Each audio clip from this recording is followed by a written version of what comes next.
Alright, so this morning I am canning my soup, as you can see. Now, the soup is cool, the jars are cool, the pressure canner is cool. So, I'm going to show you what I do here. It's kind of hard to do with one hand, isn't it? Alright, so I just did my rim. You want an inch of headspace. Let me see if I can set you guys back here. Let's see. Without falling. Alright, so you want an inch of headspace, which is right up to your lip here. And you want to make sure that all your chicken is in liquid, okay? So, that is a quart. And I'll put that into my canner. Now, I put a little bit more water in my canner because this is going to have to process in the pressure canner for an hour and 30 minutes. So one of the last things you ever want is your canner to run out of water, which has happened to me, which is why my canner has burn spots at the bottom. So please, please, please make sure that you put enough water in it. Go with whatever your canner says. And then remember that once you start the pressure canner, you can't, like, you know, stop it and add water. You know what I'm saying? It's not like a water bath where you could dump a little bit extra water in there if need be. This is totally different. This is a pressure canner. A little bit more so I can get some more chicken. Here. Alright. So, I filled that up to an inch of headspace. And you're going to burp your jars. I burp my jars no matter what I'm canning. There's some people who don't, but I do.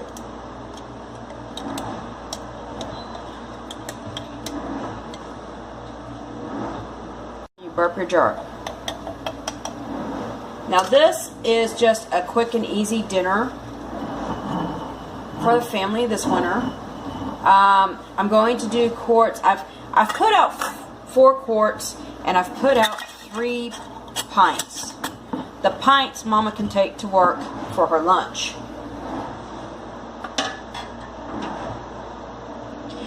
Don't forget when you're using your pressure canner to add a little bit of vinegar to the water. It always helps, and it makes your dishes or your jars stay so much nicer looking.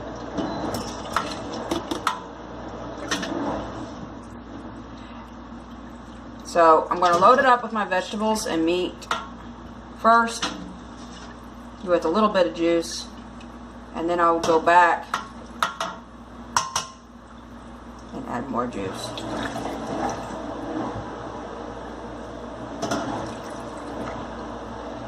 Like I said, you want to stop when you have an inch headspace. Mama may not get that many personal servings this time, which is fine because it's not the only batch of this I'm going to be making. It's the only batch I'm going to make right now, but I will eventually make more. And I'll make some tomato soups and some cheesy broccoli. But there she is. Isn't that pretty?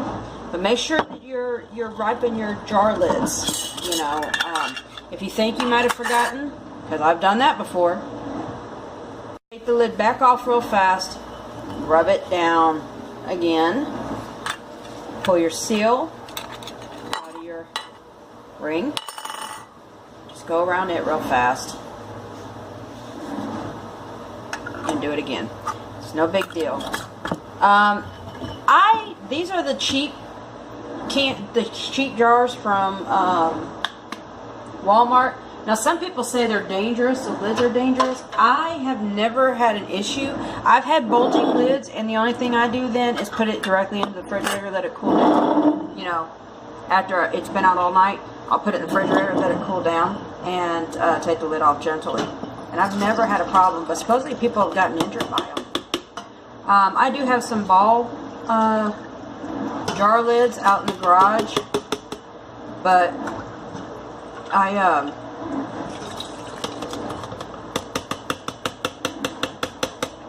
don't know. I don't see the difference myself. I use whatever I can afford at the time.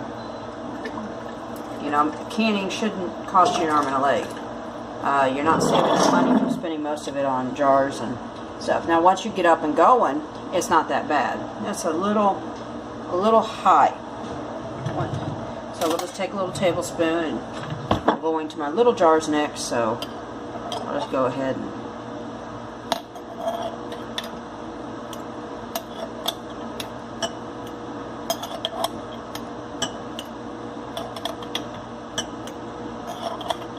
I don't do the I don't know the difference between the wide mouth and the regular mouth. I buy whatever's I grab. You know, I don't really notice the difference. So to me, it's not that big of a deal. I guess there's some recipes that call for wide mouth. I don't know because I've never used them. I just get the standard lids and put it on there. There you go. She's ready to go in the canner. So that's 4 quarts, and now I'm getting ready to do my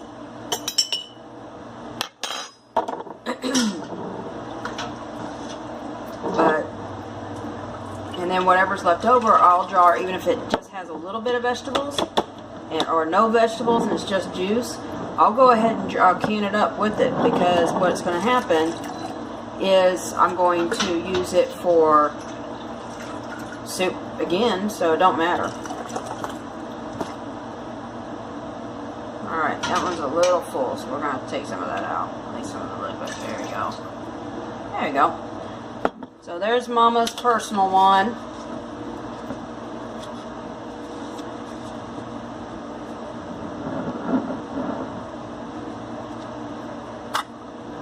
Now here's my headspace getter. Make sure I move it all around. And this is good if, you know, somebody's been sick. You know, you can give it to them. And you don't... I don't mind my pints not coming back. My quarts drive me crazy. I use more quarts in my household, for my household family, than I do pints.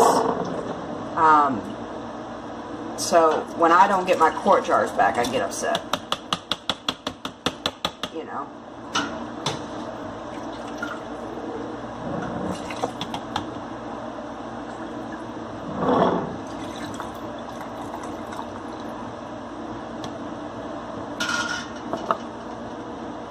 All this here, and I'll take a photo afterwards and post it to my Facebook page, Angie's Missouri Heaven.